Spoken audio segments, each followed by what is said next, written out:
राष्ट्रपति महोदया जी से माफी मांगेंगे और क्या राहुल गांधी और कांग्रेस के तमाम कार्यकर्ता निंदा करेंगे इस बयान की जो स्वयं उनके राष्ट्रीय अध्यक्ष मल्लिकार्जुन खड़गे जी ने दिया है, और क्या उन्हें पार्टी से निकाला जाएगा? क्या किसी पार्टी में ऐसे अध्यक्ष की जगह हो सकती है जो देश का संविधान तार-तार करे, राष्ट्रपति जी के पद का सम्मान ना करे और जनता की, खासकर दलित समाज और आदिवासी समाज की भावनाओं को आहत करे? यह सवाल आज यहां से जरूर पूछा जाएगा। और इसके साथ यह कहना गलत नहीं होगा, ऐसा कोई संवैधानिक पद बचा नहीं है जिसका अपमान कांग्रेस पार्टी के वरिष्ठ नेताओं ने नहीं किया। अगर मैं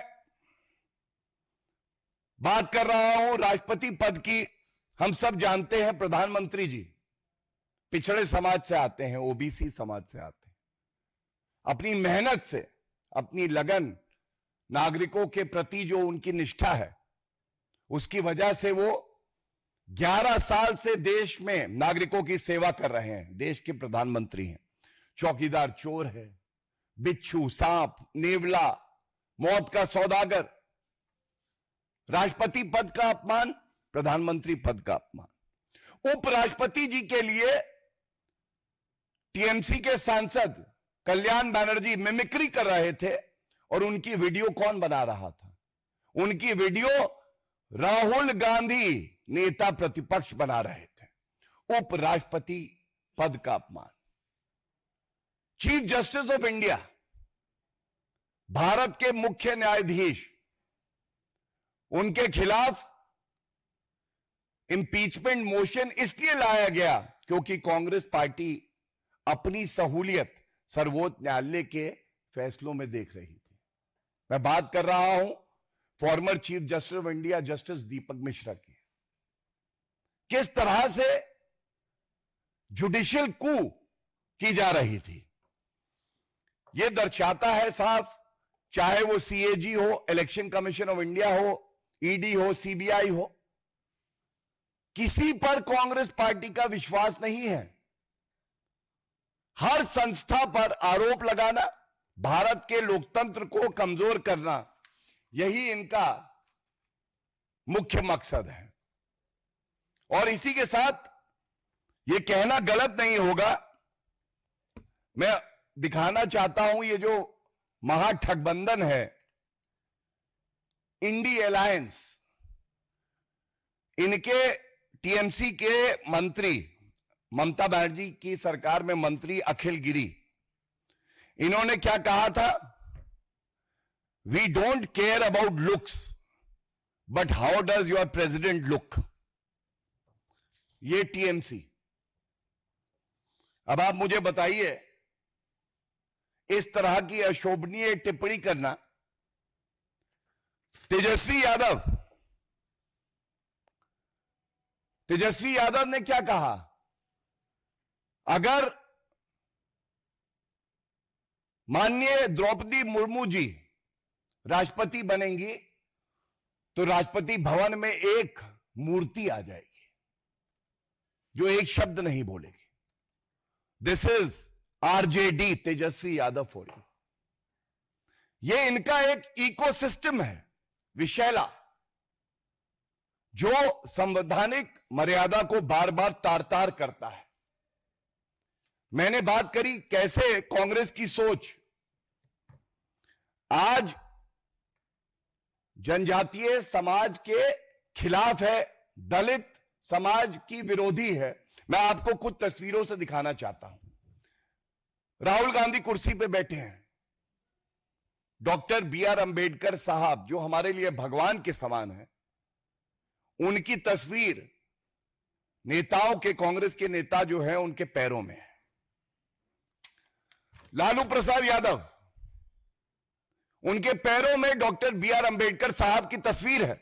आज तक माफी नहीं मांगी है, ना राहुल गांधी ने, ना लालू प्रसाद यादव ने, ना तेजस्वी यादव। समाजवादी पार्टी, गलती, नमाजवादी पार्टी, ये बताना जरूरी है। ये देखिए, नमाजवादी पार्टी अखिलेश यादव की तुलना doctor B are Ambedkar ji से कर देते हैं। आधी तस्वीर बी आर अंबेडकर साहब की, आधी तस्वीर अखिलेश यादव जी की।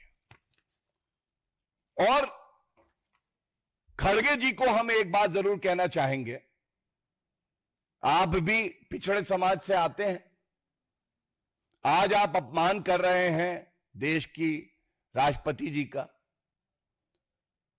आपका खुद का सम्मान क्या है, ये तस्वीर देखिए। नॉमिनेशन फाइल होना था, प्रथम पंक्ति में कौन कौन है? नकली गांधी परिवार, सोनिया गांधी, प्रियंका गांधी वाड्रा, और राष्ट्रीय अध्यक्ष थे मल्लिकार्जुन खड़गे जी, ये दूसरी पंक्ति में है।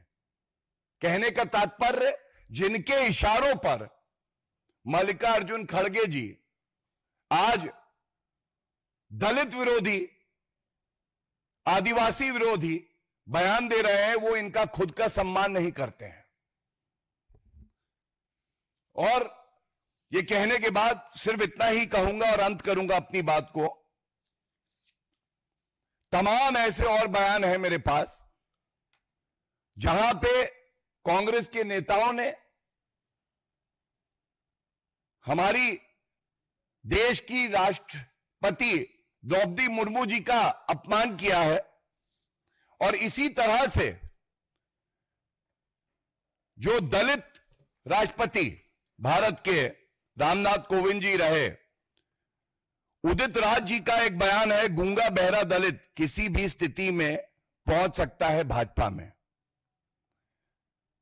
इसके बाद इसी तरह से अशोक गहलोत जी ने भी बयान दिया था। ये सारे बयान केवल एक बात दर्शाते हैं, आज कांग्रेस पार्टी का लक्ष्य संविधान की हत्या करना है, दलित समाज और आदिवासी समाज का अपमान करना है। लेकिन बिल्कुल स्पष्ट कर दें, भारत की जनता ये सहने वाली नहीं है।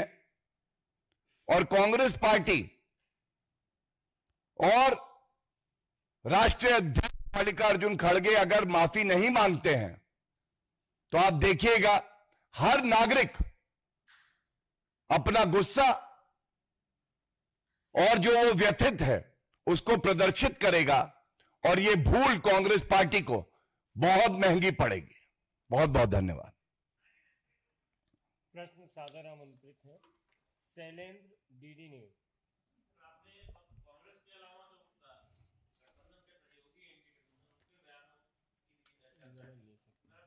संवैधानिक संस्थाओं पर भारत की जनता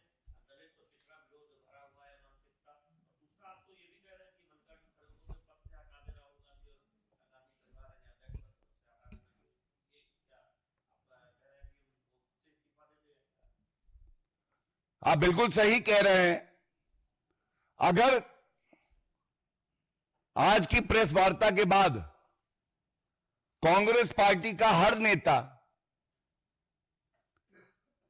सार्वजनिक तौर पे राष्ट्रीय अध्यक्ष मल्लिकार्जुन खड़गे की निंदा नहीं करता है, विरोध नहीं करता है, और उनको इस्तीफा देने के लिए बाध्य नहीं किया जाता, तो पूरा भारत देख रहा है कांग्रेस पार्टी मोहर लगा रही है ऐसे आपत्तिजनक बयानों पे जो मल्लिकार्जुन खड़गे जी ने एक आदिवासी महिला राष्ट्रपति के लिए दिए हैं।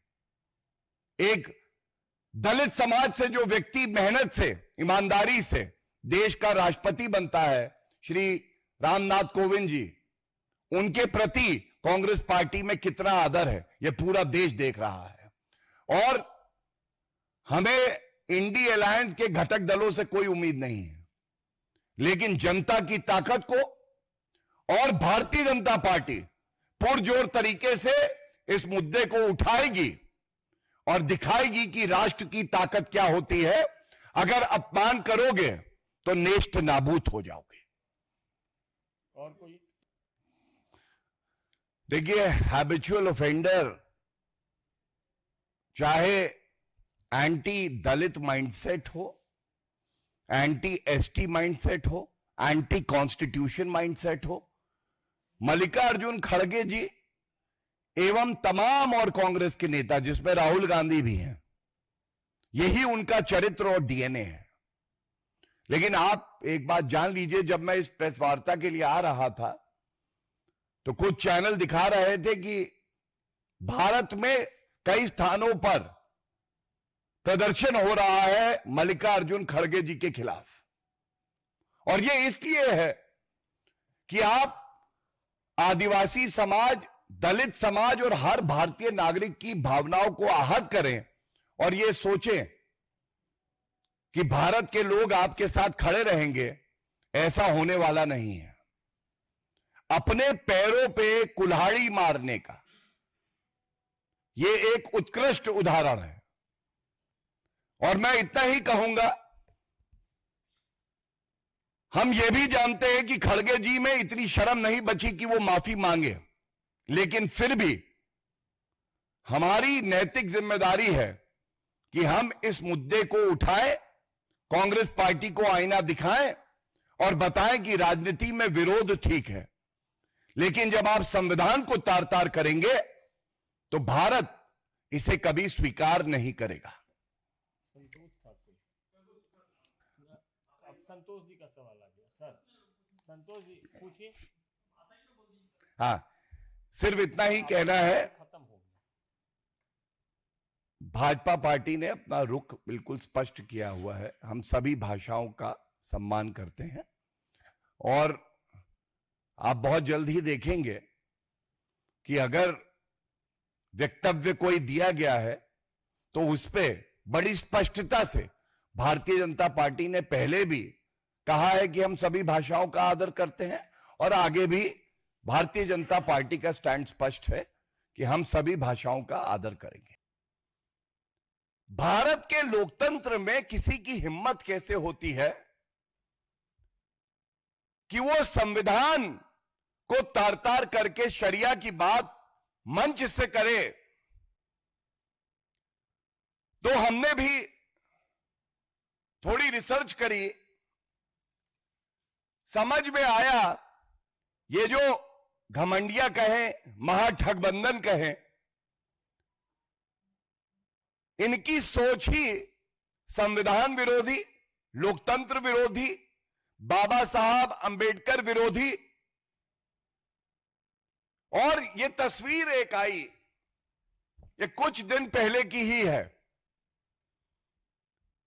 हमारे लिए डॉक्टर बी.आर. अंबेडकर जी पूजनीय हैं,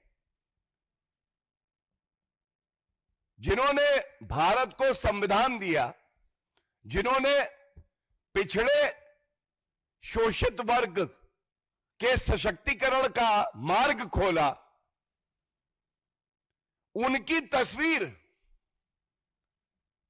लालू प्रसाद यादव जी के पैरों के सामने रखी है, और लालू प्रसाद यादव ने चू नहीं करी। उन्होंने ये नहीं कहा कि ऐसा मत करो। हमारे लिए अंबेडकर जी पूजनीय हैं, और क्या आज तक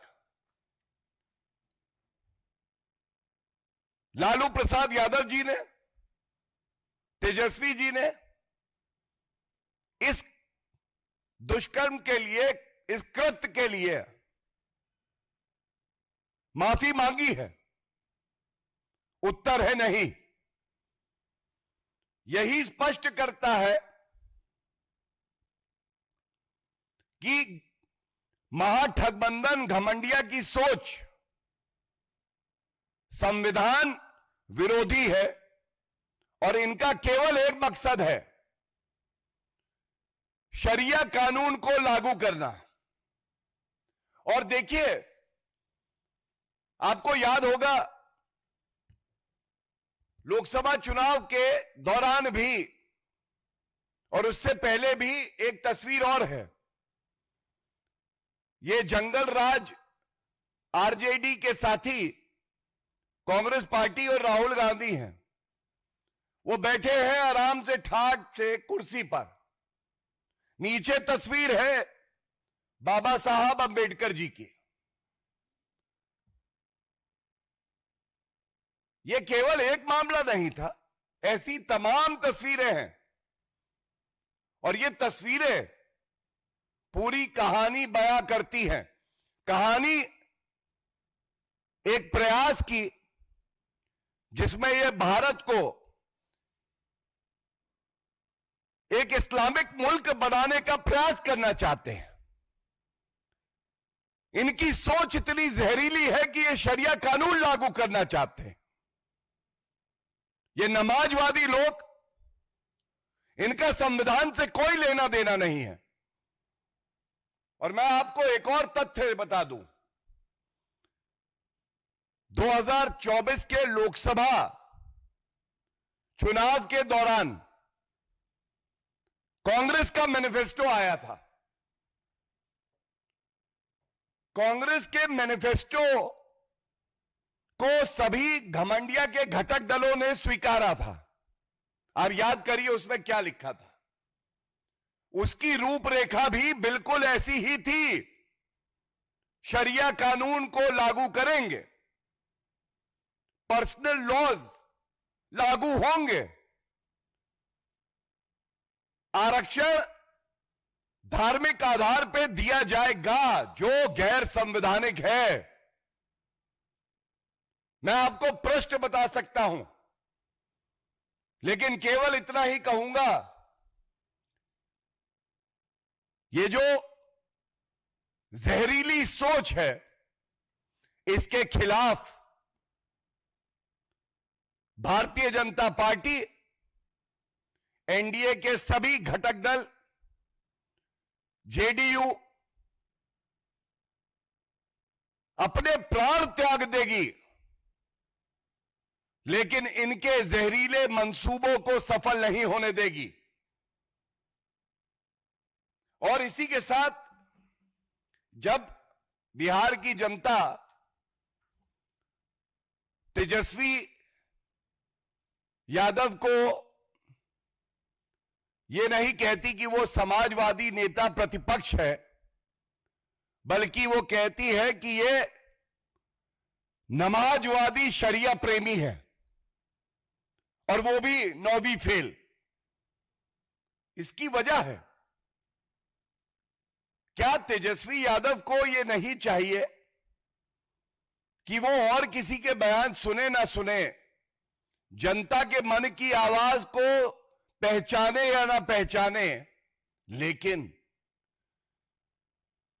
आरजेडी के सर्वोच्च नेता, अपने पिताजी चारा घोटाले में दोष सिद्ध लालू प्रसाद यादव जी का वक्तव्य तो सुने। लालू प्रसाद यादव जी ने संसद के पटल पर 7 मई 2010 को क्या कहा था, ये उनके शब्द हैं, शब्दशाह आपके समक्ष रख रहा हूं। वक्फ बोर्ड ने सरकार और आम लोगों दोनों की जमीन हड़प ली है।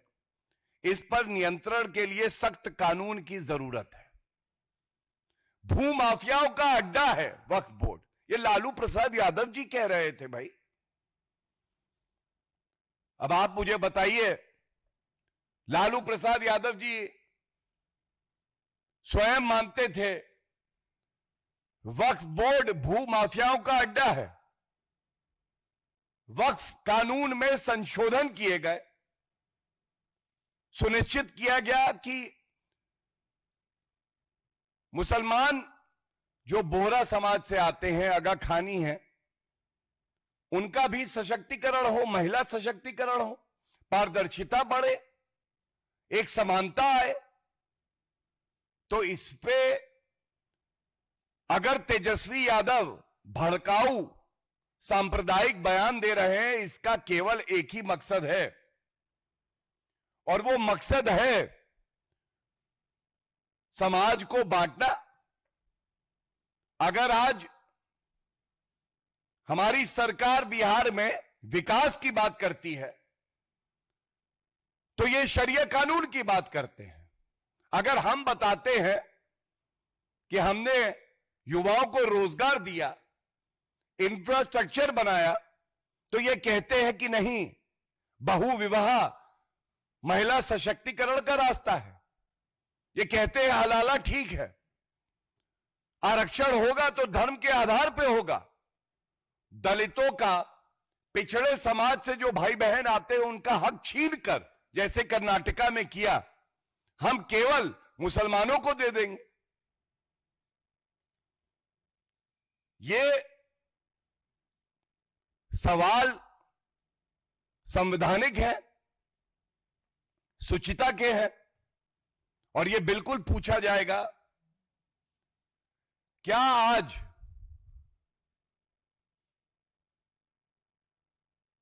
जो विपक्ष है बिहार में, तेजस्वी यादव है, ये मुद्दा विहीन है।